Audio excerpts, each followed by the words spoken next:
Halo semuanya, Assalamualaikum warahmatullahi wabarakatuh. Perkenalkan, nama saya Clara Kalsa Fredelia. Kalian bisa panggil saya Clara. Saya dari kelas 10E5 dengan nomor urut absen 13. Di sini saya akan menceritakan rangkuman tentang hikayat dua Abi. Di sini juga saya akan menganalisis isi yang ada di dalam hikayat tersebut. Di sebuah negeri yang subur dan makmur, bernama Kerajaan Gandalika, hiduplah seorang raja yang sangat dicintai rakyatnya. Ia bernama Raja Baharudin, seorang pemimpin yang adil, bijaksana, dan selalu memikirkan kesejahteraan rakyat. Namun di balik semua keberhasilan pemerintahannya, sang raja menyimpan satu luka di hatinya, yaitu ia belum dikaruniai keturunan. Tahun demi tahun berlalu, istana megah itu tetap saja sunyi dari suara anak-anak.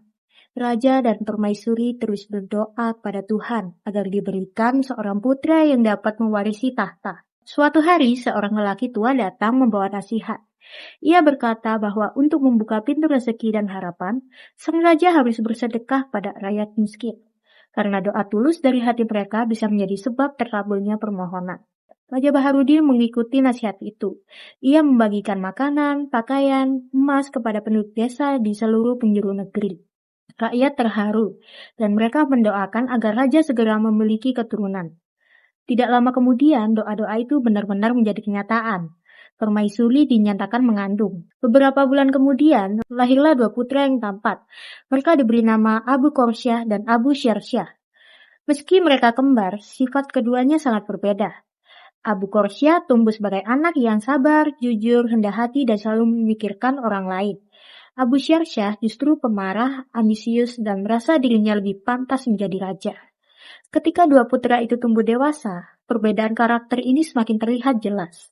Abu Korsyah menjadi kesayangan rakyat karena kebijaksanaannya, sementara Abu Syarsyah mulai dipenuhi rasa iri dan ingin mendapatkan perhatian yang lebih besar. Ambisi Abu Syarsyah semakin menjadi-jadi.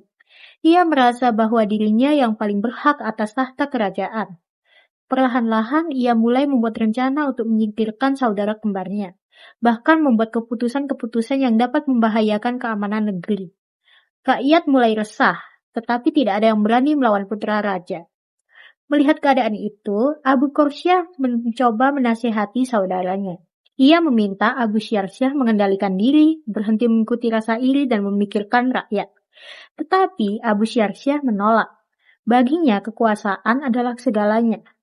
Keadaan kerajaan semakin kacau. Abu Syarsyah membuat banyak kesalahan, hingga akhirnya kerajaan hampir hancur karena tindakannya yang ceroboh dan penuh nafsu kekuasaan.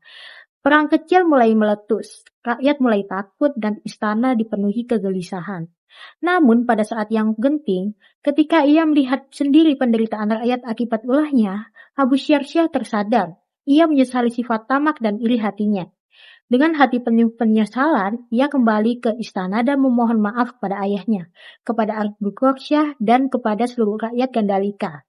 Abu Korsyah yang sejak awal selalu memaafkan dan mengedepankan kedamaian, menerima permintaan maaf saudaranya. Raja Baharudin pun mengampuni putranya yang tersesat itu.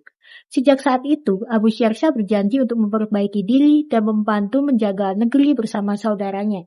Kerajaan Gandalika kembali hidup damai. Kedua putra raja yang dulunya bertentangan akhirnya bekerja sama membawa negeri penuh kejayaan. Kisah ini menjadi pelajaran berharga tentang bahaya iri hati, konsekuensi ketamakan, dan kemuliaan sifat sabar serta ketulusan hati. Hikayat dua Abu mengingatkan kita bahwa kekuasaan tanpa kebijaksanaan hanya membawa kehancuran, sedangkan hati yang baik akan membawa cahaya bagi seluruh negeri. Nah, dari hikayat yang sudah saya ceritakan, tentu saja semua hikayat juga pasti ada nilai-nilai tersendiri dong. Nah, oleh karena itu, izinkan saya untuk menjelaskan nilai-nilai yang ada di dalam hikayat dua Abu. Yang pertama, yaitu nilai moral. A. Kejujuran. Yang terlihat dari kutipan, maka kata Abi yang tua, tiada patut kita berkata dusta. Karena dusta itu membawa mudarat, yang bermakna melarang kebohongan dan menjunjung kejujuran. B. Kesetiaan atau persahabatan.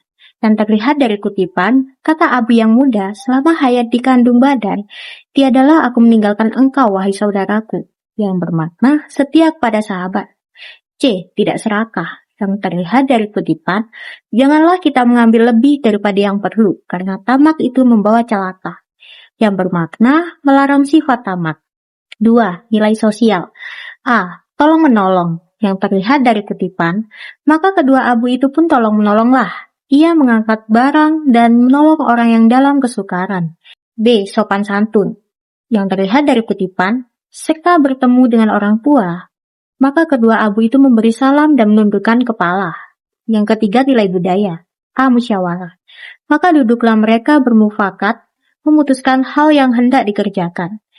B. Hormat pada orang tua, yang terlihat dari kutipan, kata abu, ampun tuan orang tua, ajarkanlah kiranya kepada kami akan bicara yang elok.